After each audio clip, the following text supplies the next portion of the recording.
Welcome to the Yukon in North 61. There's a few people at the range today. I outsmarted myself. I thought Monday, being a work day, there'd be less people there if I went early, but a lot of people had the same idea. So today I thought I would talk about the Forbes 24B. And the Forbes 24B came out in about 2013. And the great Melvin Forbes had tried a production rifle one time before with Colt in around 2000. And Colt flubbed it up. They used an injected molded stock. It wasn't really all that light. It didn't have any of the charm of the original Forbes. Well, some of it, but it wasn't the rifle that the original Melvin Forbes was. Melvin Forbes is a custom maker that really was a genius. He made some of the very first ultralight firearms. So in 2013, some of that original production crew talked Melvin into trying again to do a production rifle. And the Forbes Rifle Company was formed in Maine. And Melvin helped with the first few dozen. I've got serial numbers in the low 300s. They seem to be pretty good firearms. But production quality really leveled off. And you can't do that today because of forums. Forums just excruciated. They showed pictures of the bedding, which was crap. I bought one in 308, a 20B. It was my first Forbes, and it was not a good gun. It didn't feed, and I sent it back. They get me a new one, and it fed, but it didn't. Neither of them shot better than 1.5 inches regularly. Occasionally, I get a fluky group.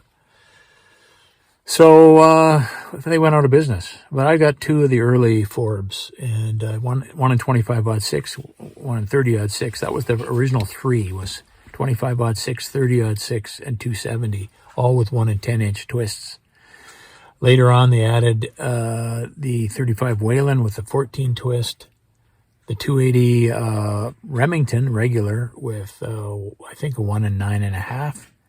And an interesting one was the 6.5 by 55 with a 1 and 8 twist, which would have been really good for really high ballistic coefficient bullets. But eventually the company went out of business, the 20B and the 24B, and the 20B was the short action one with a light barrel, 21-inch barrel. These have a 24-inch barrel. So they went out of business. And then one more try was with Barrett Fieldcraft, and I was actually saving for one because I think they were probably the best of the bunch.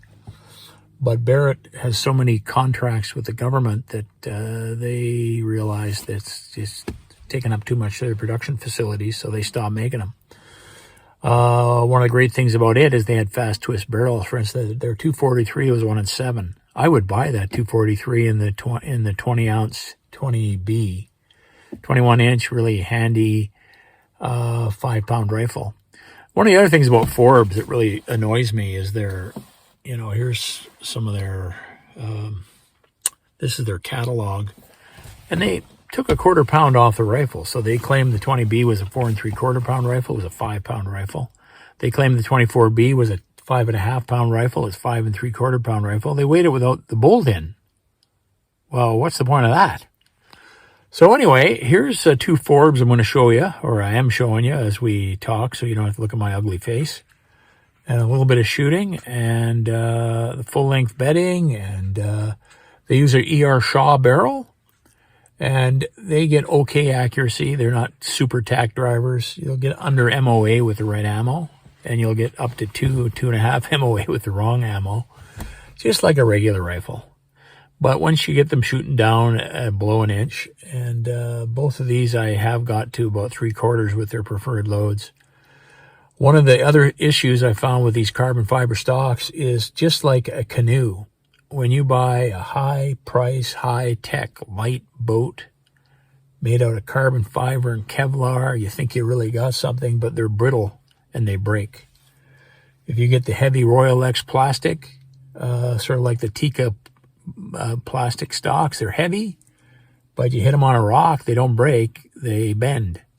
And I broke the 30-06, and it took me quite a while to find a flexible enough epoxy to allow me to rebed just the forend.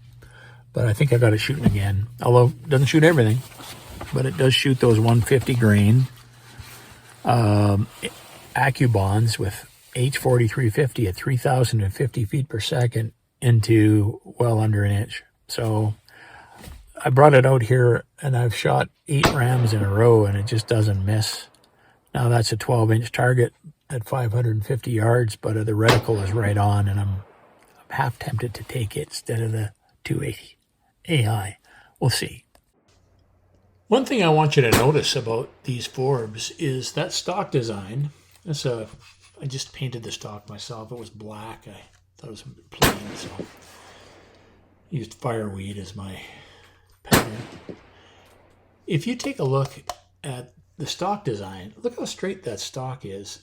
It creates a very, very straight recoil. So there's very little of this, and there's more of this. So these guns are easy to shoot even on a lightweight. Even in caliber 30-06, it's a real pussycat to shoot, even though it's a fairly light firearm. And again, I credit that stock design, paint job. And it just comes straight back rather than like this.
Damn, you know. Pardon me? This Forbes 30-06, I got about 6 rams in a row. It just doesn't seem to want to miss them. That's just an old 30-06.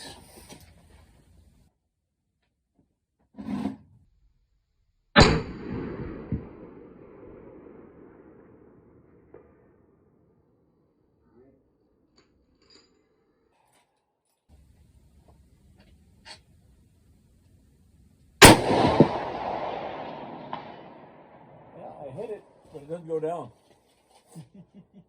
The momentum of these 117 grain bullets isn't enough to take it down. That's not a lot of weight at 500 meters. No, I've sat here and hit it like 3 or 4 times and think I'm missing it. And then I look through my scope and my film and I see I'm hitting it every time. Right? Yeah, it's interesting.